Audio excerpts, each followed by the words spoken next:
কম সময়ে বেশি বেশি পড়াশুনো করার এই 5টা ট্রিক্স যদি শিখে নাও তাহলে ক্লাস টপাররাও তোমাদের পায়ে ধরে বলবে প্লিজ আমাকে ক্ষমা করে দাও। তাই শিখে রাখো, কাজে লাগবে। নাম্বার 1, যখন পড়তে বসবে টানা 30 মিনিট পড়ো, তারপর একটু ব্রেক নাও। ব্রেক না নিলে তোমার ব্রেন পড়াগুলোকে মনে রাখতে পারবে না। নাম্বার 2, পড়ার সময় হালকা একটা রিল্যাক্সিং মিউজিক চালাও। এমনটা করলে ব্রেন বাইরের আওয়াজগুলোকে কানে নেবে না, পড়ার দিকে পুরো ফোকাস করবে, আর এতে পড়া বেশিক্ষণ তুমি মনে রাখতে পারবে। নাম্বার 3, লেখার সময় শুধুমাত্র নীল অথবা কালো কালির পেন ব্যবহার করো। এই কালারের লেখাগুলো চোখ বেশিক্ষণ ধরে রাখতে পারে। লাল পেন একদম অ্যাভয়েড করো, এটা ব্রেনের ওপর প্রেসার বাড়ায়। নাম্বার 4, প্রথমে নিজে পড়ো, তারপর সেটাকে বোঝো, তারপর সেটাকে অন্য কাউকে বোঝাও। এমনটা করলে ব্রেন সেটাকে কখনোই ভুলবে না। আর হ্যাঁ বন্ধুরা, যাওয়ার আগে কমেন্টে বলে যাও তোমরা এখন কোন ক্লাসে পড়ো, যাতে তোমাদের জন্য আরো নিত্য নতুন ভিডিও নিয়ে আসতে পারি। কম সময়ে বেশি বেশি পড়াশুনো করার এই 5টা ট্রিক্স যদি শিখে নাও তাহলে ক্লাস টপাররাও তোমাদের পায়ে ধরে বলবে প্লিজ আমাকে ক্ষমা করে দাও। তাই শিখে রাখো, কাজে লাগবে।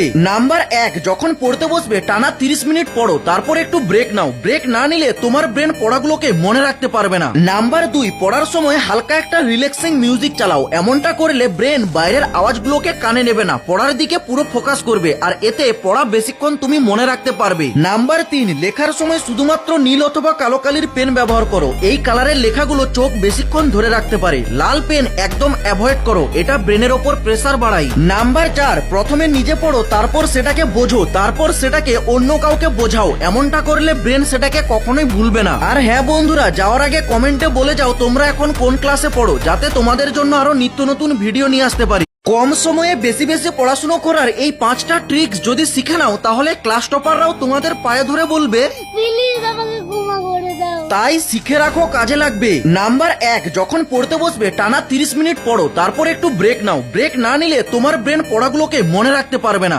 নাম্বার 2, পড়ার সময় হালকা একটা রিল্যাক্সিং মিউজিক চালাও। এমনটা করলে ব্রেন বাইরের আওয়াজগুলোকে কানে নেবে না, পড়ার দিকে পুরো ফোকাস করবে, আর এতে পড়া বেশিক্ষণ তুমি মনে রাখতে পারবে। নাম্বার 3, লেখার সময় শুধুমাত্র নীল অথবা কালো কালির পেন ব্যবহার করো। এই কালারের লেখাগুলো চোখ বেশিক্ষণ ধরে রাখতে পারে। লাল পেন একদম অ্যাভয়েড করো, এটা ব্রেনের ওপর প্রেসার বাড়ায়। নাম্বার 4, প্রথমে নিজে পড়ো, তারপর সেটাকে বোঝো, তারপর সেটাকে অন্য কাউকে বোঝাও। এমনটা করলে ব্রেন সেটাকে কখনোই ভুলবে না। আর হ্যাঁ বন্ধুরা, যাওয়ার আগে কমেন্টে বলে যাও তোমরা এখন কোন ক্লাসে পড়ো, যাতে তোমাদের জন্য আরো নিত্য নতুন ভিডিও নিয়ে আসতে পারি। কম সময়ে বেশি বেশি পড়াশুনো করার এই 5টা ট্রিক্স যদি শিখে নাও তাহলে ক্লাস টপাররাও তোমাদের পায়ে ধরে বলবে প্লিজ আমাকে ক্ষমা করে দাও। তাই শিখে রাখো, কাজে লাগবে। নাম্বার 1, যখন পড়তে বসবে টানা 30 মিনিট পড়ো, তারপর একটু ব্রেক নাও। ব্রেক না নিলে তোমার ব্রেন পড়াগুলোকে মনে রাখতে পারবে না। নাম্বার 2, পড়ার